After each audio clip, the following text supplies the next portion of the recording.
First of all, very good afternoon to all of you. And my name is Tsering Thonsur, and I'm a Tibetan. I was born as stateless in India because China occupied Tibet in 1959, and around 100,000 or probably more than 100,000 escaped to India, the nearest country, to live as refugees or in exile. And that's how my parents escaped. And I was born in India. And I also call myself Tibetan-Canadian because now my root is here in Canada, and I'm a proud Tibetan-Canadian. And calling myself as an activist in exile, I find that a very, very appropriate term for the work that I have done in my life, and I continue to do here. So before beginning, I would like to thank Philip for all the hard work and for all the recordings of our profiles and the interviews that went back and forth for the past 2 years, Nadia and all the team of Voices, which is a very important project for all of us here. And so thank you for recognizing the importance of this, terminology, activists in exile. It is very important. We heard this morning the stories of our colleagues here, and there is intense power, there's intense, passion, commitment from all of us. And so that's how we weave together as activists in exile. So once again, thank you for that opportunity. And I will be failing in my responsibility if I don't mention. Please allow me to mention Dr. Professor James Milner from Carleton University, who is here. I have to say this, Professor Milner has been a strong advocate for refugees globally. And he has done immense research. He has contributed so much on the global refugee concerns and issues at the different perspectives within the UNHCR. And he was the reason why I became part of this. I'm part of also something called Refugee Advisory Network Canada. It's RAN Canada. So we formed probably at the same time when Voices was formed in 2020. And I applied to be an advisor of this network.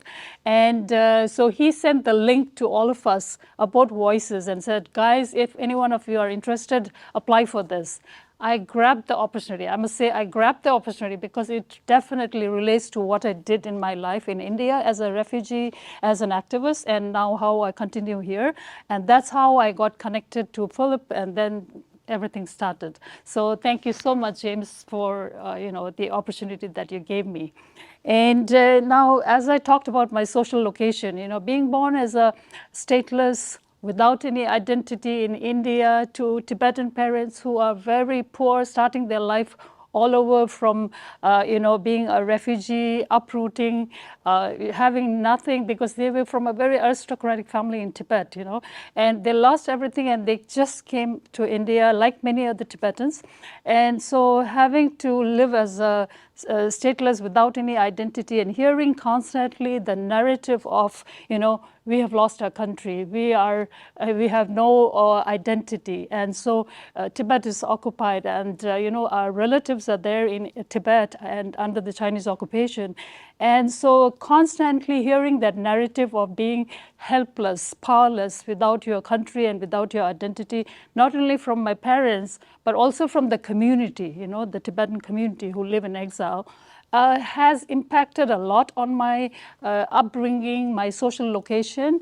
And so that forced me to think of somebody who has no country, no identity, and that influenced my activism in exile and my social location, And so it was a very sad beginning. Although I was born in India, I didn't know anything about Tibetan history, culture, nothing, because I was a young student, naive.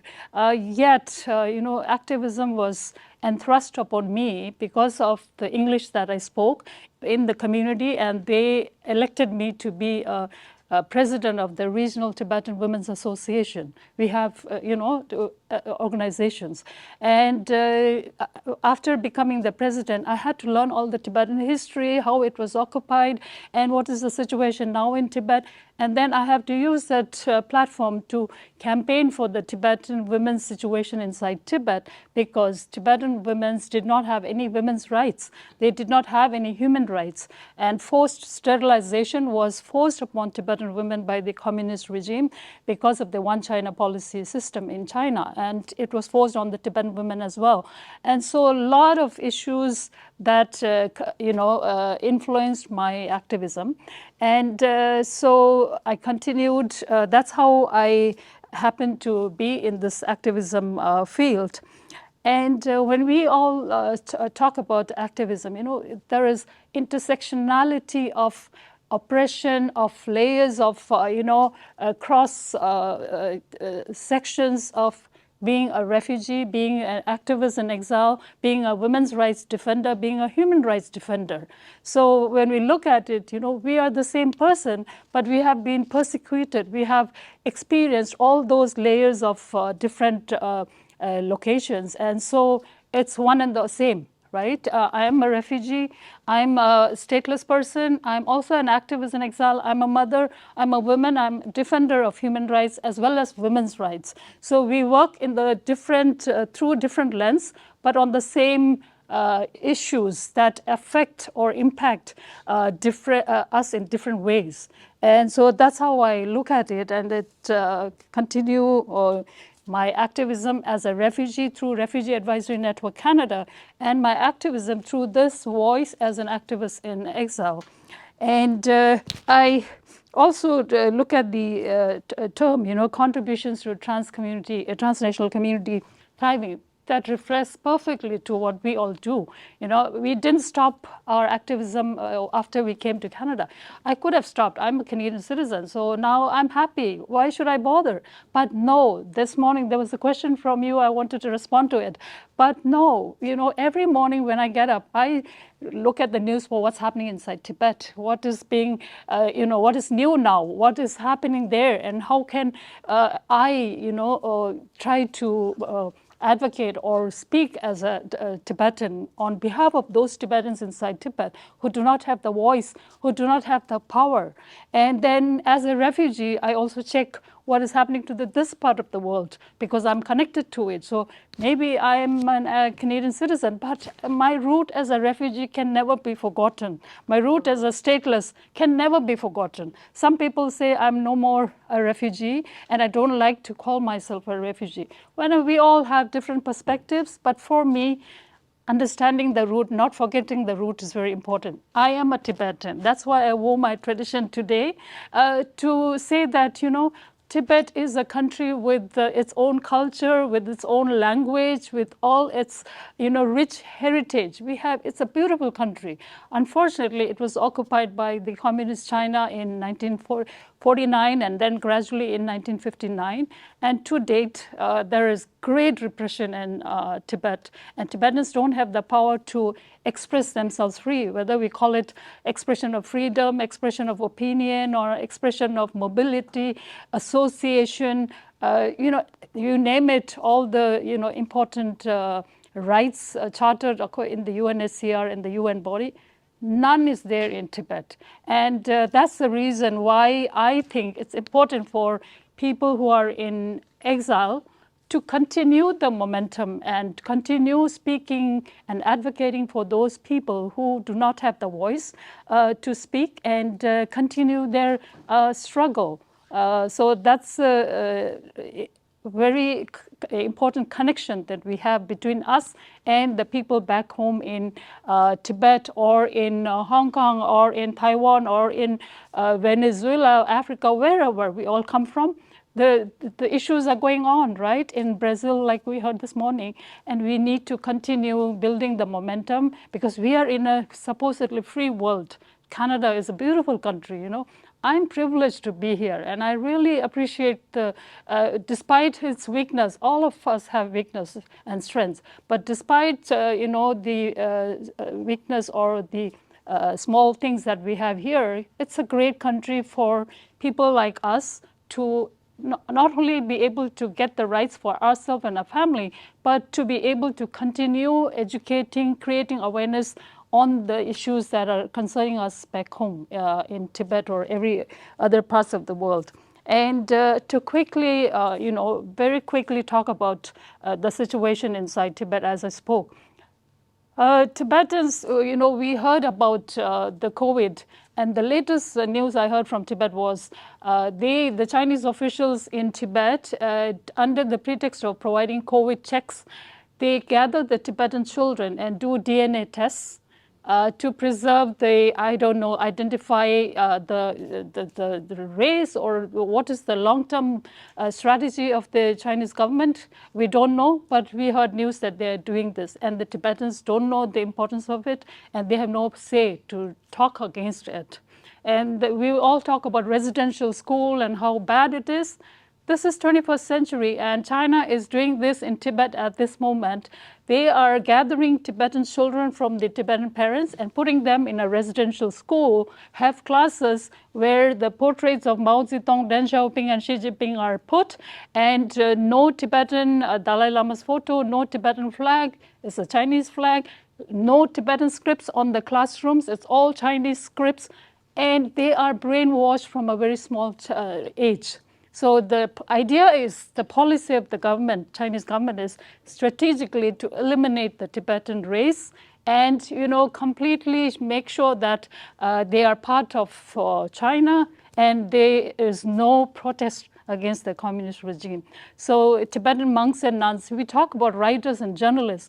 Many writers, many journalists, not journalists, writers, singers, they try to be creative and sing songs and have those, somebody talked about, Najma, you talked about creativity and activism in silence. That's what they do, the singers, they talk about Tibetan issues. And they are arrested, and the youngest singer, he is 23, Tsering Thonsur, last year, he self-immolated. When we talk about self-immolation, Tibetans do a lot of them, the monks, nuns, and the laymen. They burn themselves and sacrifice their life. He was only 23. And the reason why they do is out of desperation. There is strict international restriction of media in China and Tibet. So they don't hear what is happening, the true picture. And so they can call out. And as a result, they try the last resort, which is self-immolation. And so the situation there, intellectual expression of opinion is completely restricted and banned. We cannot carry Tibetan flag. You are arrested because you are a separatist. You cannot carry the picture of Dalai Lama because he is a separatist. He's a religious leader. And the last thing I want to talk about the situation in Tibet is the latest strategy that they apply is, we are Tibetans, Buddhists, we believe in reincarnation.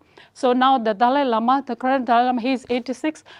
We always believe that if he passes away, the next Dalai Lama will be reincarnated. What the Chinese government is doing is they are preparing to have a reincarnated Dalai Lama, appointed Dalai Lama from China or from Tibet, so that he is recognized as the next Dalai Lama. Look at the long-term strategy that they apply. They did this for Panchen Lama, who is the second Buddhist, high-ranking Buddhist leader. So they try all means of long-term strategic policies to make the Tibetans a minority in their own country. They don't allow to speak Tibetan. Chinese medium in the schools, Chinese medium is taught. So Tibetan is secondary. And jobs, a lot of Chinese migrants are populated, large population transfer of Chinese migrants into Tibet so that they get jobs and the Tibetans don't get jobs. So there's a lot of strategic policies that they go on. And I just want to say, this is my uncle, his name is late Tsering Thonsur. He was in prison for almost 19 years from 1959 when Tibet was occupied. And he passed away, and he was tortured for 19 years, and he was a monk. And he was a Tibetan government official when he was arrested too. Everybody came, but he said, no, Tibet will be free, and he stayed back, and that's what he did. And he was arrested. And so the reason why I'm showing this is, even though I'm here as an activist, I continue to do my activism I partnered with Amnesty International, and there was another Kuching institution. So we said, could we do a memorial lecture? The name is Memorial Lecture to talk about his situation, but I used it as an opportunity to talk about the self-immolation in Tibet. At that time, it was high, the self-immolation in Tibet. So I used a personal small incident to highlight the larger aspect of Tibet inside Tibet. And a professor who's a Tibetologist who works in UBC was there to talk about the impact. So this is how we try to, highlight, use personal to create awareness on the larger aspect. We talk about in social work, personal is political. So that's how we try to connect. And then, to me, the voices is very, very important. When we talk about voices in exile, I immediately grabbed the situation. I talked to Philip a lot about this. See, this is a cassette here, Voices in Exile. I did a lot of advocacy for at the international, local, and the national level on the Tibetan issues. So 1995, when the Beijing World Conference on Women, United Nations, was held in Beijing, and there was a lot of women participation all over the world, and it was to advance the women's status and defend women's rights. And so we were from exile, want to participate in the UN conference. China restricted and banned us from attending. So we were able to ally with other women's organizations who stood for us and who took this cassette to the conference. We couldn't take it, So we somehow managed to smuggle it in Tibet at the conference. They showed it, and everybody saw the message and the video. Immediately, the police came, the Chinese military came, and they tried to snatch it. The women participants, they snatched it back. There was a hustle between those people, and it became a subject of mention on the news at that time. So I just want to connect how Voices in Exile, we did it. I was the president of the Women's Association at that time. We made this video by interviewing women across Tibet and internationally to talk about their experiences for the conference. So I just want to end by saying how important it is for us to continue our activism as well as contribute to the common and the collective, objective of defending women's rights, human rights, refugee rights. And what we could do is come together and speak together as an ally. And for instance, the Refugee Advisory Network of Canada is working to advocate, promote refugee rights across the globe. And we are a group of 12 advisors who are attending UNHCR conference every year, speaking at different levels, creating refugee advisory networks in different parts in US, Canada, around the globe, everywhere, and promoting for refugee rights. And we are trying to work on, and when we spoke, many of us spoke, we are refugees, right? And so it's important to work together, connect together, and make it more, stronger so that there is, more action at the national level, international level. And I hope we can come together somehow and connect each other and make it a stronger voice so that refugee rights activists in exile, we promote what we are doing. And lastly, it's important to meet and share our stories, but what is the outcome? What are we expecting out of this? That is very important. And I think what we need to do is, like, one of the action is networking with the like-minded agencies and allies and organizations, and also connect with the government of Canada and speak to them about, international, when they have bilateral and international meetings and levels with the countries, talk about the issues that concern all of us. We talk about Brazil, Venezuela, everywhere, right? And Tibet, China, Hong Kong, and Pakistan is going to speak. So all of us request and appeal and advocate and see that the government officials speak about those issues at relevant and opportunities and, pressure them. That's something that we can do, and I don't know how we can brainstorm and work about it in times to come. And it's very important to keep the torch shining, and so that's something we can do. And well, once again, finally, for me, it's really very exciting, but at the same time emotional, as Columbus said, many of us said, it's such an emotional journey. And when we talk about the travel document, they humiliate us. The reason why I came to Canada is I was humiliated so much when I went abroad for this women's conference. My travel document is from India, identity certificate. It's this thick, and they said, your travel document looks like a telephone directory, at the Air Force. And I was so ashamed, people behind me, and I felt half human. And I said, I don't want my children to go through this experience. And that's the reason why I came to Canada. Otherwise, I was comfortable in India as professional life. I was a social worker. My husband was a doctor. But then that didn't, it was so emotional. And that's the reason why my journey to Canada. And I don't stop my work here. I continue because in my culture, community, Tibetan community, democracy is very young. People are not very new to this democracy. And so I have to continue to make sure that the Tibetan culture and the community also understands what are the democratic rights, women's rights, and human rights, and refugee rights, and how they can contribute like me, because some of them are not very, educated on these issues. So it's important to empower them and advocate for these issues within the community. And then doing something at the international level. As a Tibetan, I feel obligated that I have to speak as an activist for my cause, my Tibetans who don't have voice in Tibet. And if we don't speak, they cannot speak. So some people say, I cannot speak for all refugees. I'm speaking only for myself. I think that's not right when I look at it, You are speaking because the refugees in Dadaab center, refugee camp center, they are there. They don't have the privilege to speak, right? So you are here in a privileged conference or wherever. You have the right to speak for them, to advocate for them so that they can be resettled in different countries through the UNHCR. And same with the activists. So I think it's important for us to continue to speak for those who cannot speak, who do not have the voice. And this is one forum where we are speaking. And once again, it was a privilege getting this opportunity. Thank you so much, Philip, Nadia, and the team. And appreciate you, everybody. Thank you.